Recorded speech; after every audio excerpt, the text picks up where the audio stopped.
Hello viewers, welcome back to my channel জয়াস kitchen. আজকের recipe চিড়ের pulao.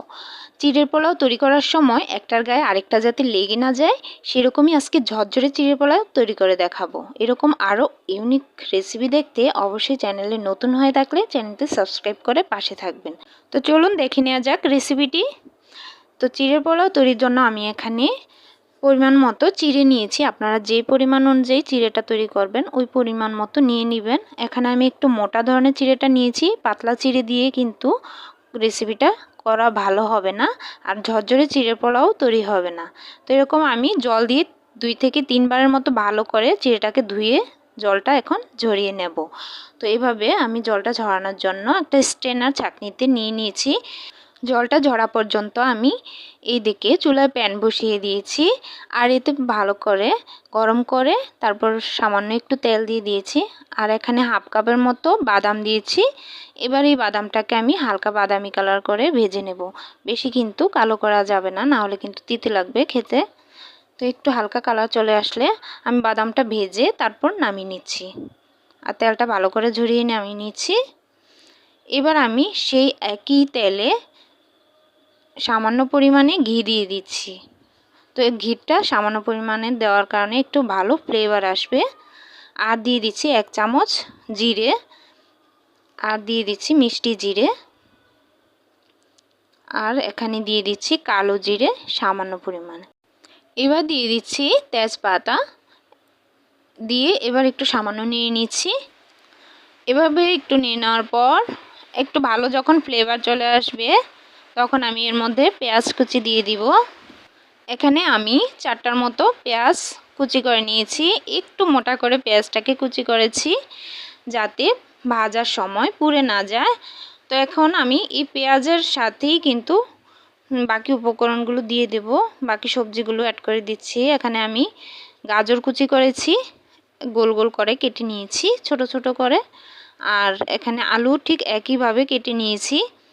তো এবার দিয়ে দিচ্ছি কাঁচামরিচ, আপনারা ঝালটা একটু নিজেদের ব্যালেন্স অনুযায়ী দিয়ে দিবেন। আর এখানে সামান্য একটু লবণ দিয়ে দিচ্ছি, 1 চামচের মতো লবণ দিয়েছি।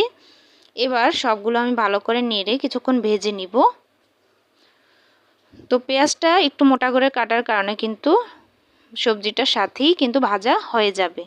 আর এবার সামান্য একটু হলুদের গুঁড়ো দিয়ে দিলাম, আর দিয়ে দিচ্ছি কাজু বাদাম। এই কাজু বাদামটা আমি সামান্য একটু জল দিয়ে ভিজিয়ে রেখেছিলাম যাতে নরম হয়ে যায় খুব তাড়াতাড়ি ভাজার সময়। এবার এগুলোকে কিছুক্ষণ নিয়ে নেওয়ার পর আমি 2 মিনিটের মতো সবজিটা নরম হওয়ার জন্য ঢাকা দিয়ে দিচ্ছি। তো ঢাকা দেওয়ার পর আমি আবারও একটু নিয়ে নিচ্ছি। এরপর আমি এখানে 1 চামচের মতো চিনি দিয়ে দিচ্ছি। আপনারা যদি মিষ্টি খেতে অপছন্দ করেন তাহলে কিন্তু চিনিটা স্কিপ করতে পারেন। আর এখানে আমি যে চিড়েটা জল ঝরানোর জন্য রেখে দিয়েছি সেই চিড়েটা কিন্তু পুরোপুরি জলটা ঝরে গেছে আর একদম ঝরঝরে তৈরি হয়েছে। এবার আমি এই ঝরঝরে চিড়েটাকে ওই সবজির সাথে মিশিয়ে দিচ্ছি। পুরোটা চিড়ে ঢেলে নেওয়ার পর আমি ভেজে রাখা যে বাদামগুলো সেগুলো এর উপর দিয়ে দিচ্ছি।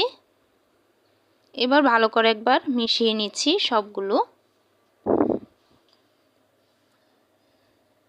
তা আপনারা কিন্তু চাইলে এরকম ঝরঝরে চিড়ের পোলাও খুব সহজেই বাসায় তৈরি করে নিতে পারেন। আর চাইলে কিন্তু এত সুস্বাদু খাবার খুব সহজেই তৈরি করা যায়। আর সবশেষে আমি এখানে একটা লেবুর অর্ধেকটা রসটা দিয়ে দিলাম। তো লেবুটা দিলে গ্রানটা এত ভালো আসে। আর সবশেষে ধনেপাতা কুচি ফ্লেভারের জন্য দিয়ে দিলাম। তো এবার আবারও একটু নেড়ে ভালো করে চিড়েটাকে মিশিয়ে নিচ্ছি আর নামিয়ে নেব এখন। তো এভাবে আজকে তৈরি হয়ে গেল চিড়ের পোলাও। আজকের এই রেসিপিটা আপনাদের কাছে কেমন লেগেছে অবশ্যই কিন্তু কমেন্ট করে জানাবেন। আর চ্যানেলটি যদি সাবস্ক্রাইব করা না থাকে অবশ্যই কিন্তু সাবস্ক্রাইব করে রাখবেন। আর চ্যানেলে নতুন হয়ে থাকলে চ্যানেলটি শেয়ার করে দিবেন। ধন্যবাদ।